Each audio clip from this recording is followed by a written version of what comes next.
quickly or easily, but I'll give it an attempt.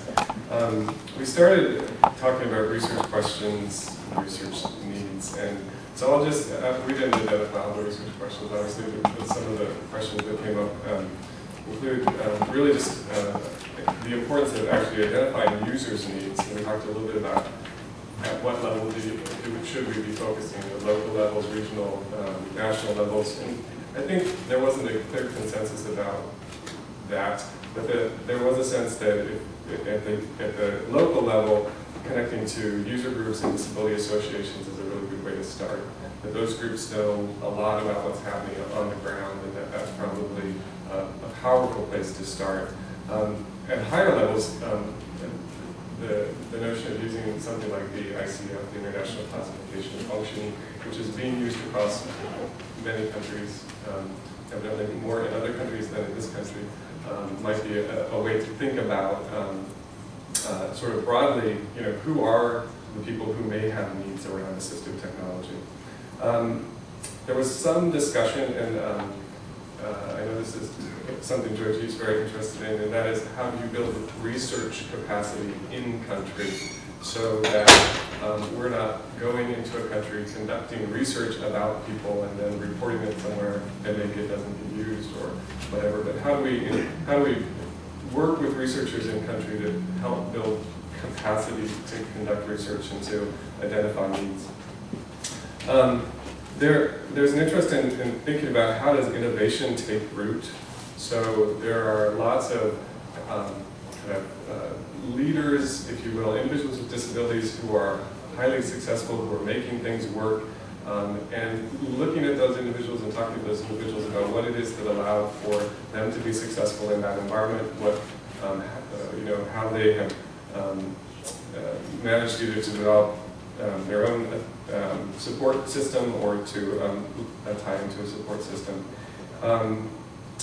And there was, in discussing this, we talked a little bit about sort of the difference between sort of small business models where there's a lot of competition and innovation versus government models where there may be less of that happening. There's interest in looking at some specific policies that are being put in place in countries. So some countries have developed quotas for how many individuals with disabilities you must have in your company, for example, must have jobs. And questions about whether that actually generates jobs, and does it do anything to change the climate for people with disabilities? And it could be positive in improving things, or it could actually be negative because of people being forced to do this kind of work. And I know I've talked with others who, I want to say it was in Korea or Taiwan, where there are quotas and the companies just pay the fines because they can't find the people to take the jobs. And then finally there was interest in whether providing people with access to school, let me see if I can frame this. So the notion is that we can provide people with assistive technology that will allow them access, but is that enough? And if it's not, in other words, if we give somebody some assistive technology, that doesn't necessarily move them into employment. So what is the support system that needs to be in place for moving people into community, into jobs, into sort of that real involvement in society? So those were some of the research questions that came up as we discussed it. And part of what I was doing in my head was trying to think about, well, what kind of research is this? Are we looking at really doing needs analyses? Are we doing efficacy in terms of looking at how effective is providing X services to people, or are we really just more interested in ethnographic research where we're trying to get a sense for what's happening in the country?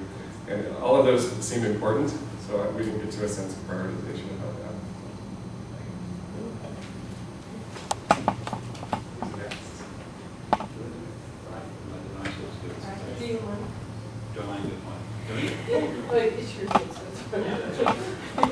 Whoever took the notes. Yeah. We had an interesting undemocratic system, which was if I didn't say no, I meant yes. Taking notes. Let's see. So we were the practice, right? Yeah, we were the practice. Let me try to make this coherent. We struggled first and foremost with the idea of creating a workable and functional model. We talked about this word framework, which we all thought was important, but we also were very nervous about the idea of one size fits all. So at the theoretical level of approaching practice, it's good to create a body of knowledge that anyone jumping into the field of AAT disability could draw upon. But at the same time, if we reject the idea that a framework is even workable, we end up having to start from scratch in every environment. And so the idea was to try to figure out how to build a model that had a core body of knowledge, which would be a good place to start and have a roadmap for anybody jumping into this, but also could have predictable ways of putting in flexibility, the kind of role the flow model came up, these kinds of things, to understand which parts of the model could be negotiated and which parts of the model had to be there for success to occur. That was kind of the theoretical approach. We talked also about the possibility of introducing some kind of hybrid model of marketization. The marketization would work, since that's come today, versus the idea of a marketization doesn't work. We can still rely upon models of things like NGOs, nonprofits, and private source funding. The reason that you need both in this case is what separates the things we talked about today from a straightforward marketization model, as efficient as we might think the market can be, is that if you start a business and the business fails, you've lost money. If you get involved in the AT provision field and you fail, you've got a gap in AT provision. And that may take, that gap could persist for a year, 2 years, 5 years, who knows. And like healthcare, the idea is those kinds of gaps are far more important to address in the short run than it is to say, well, somebody started the business, it failed, they can try again.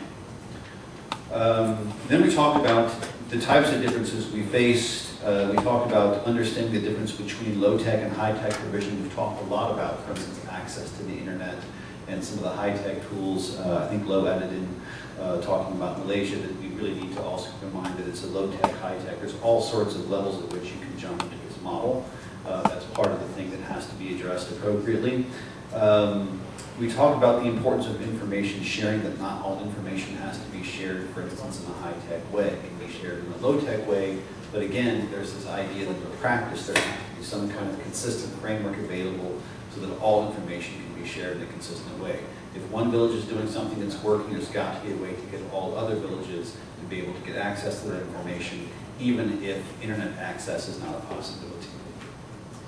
Am I missing something? Did I adequately, those of you?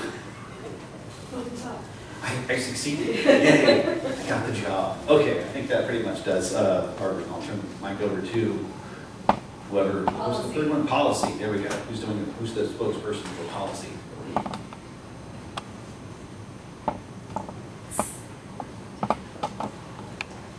Policy. I think we had some tough issues in trying to come up with solutions to all those questions there. And I think beginning with how do we define policy, and that was one of the first questions that came up. What do you mean when you say policy? And the way we sort of brainstormed around it, we said we just don't want to talk about things that go on paper, but we're talking about the entire mechanism of moving a policy that goes down on paper into actual funding systems and systems that take the policy to action. So we wanted to focus on that, and some of the key issues, I think the key themes that came up, one of course was funding, where funding is a huge challenge when you think about AT, and then how can we put in place policy systems that can assist with the funding. We have different models out there. We have the completely welfare-oriented approach, where the government assumes the responsibility for providing AT and pays for all of it, like you have countries like Sweden, which do that. In other places, more developing countries, governments say it's a family responsibility and why should we do it? So to some extent we need to come up with a balance where the government is not absorbing all the costs, but so what can be the other approach? And one of the ideas thrown out was we have some sort of a merger between welfare but also look at the free market and look at how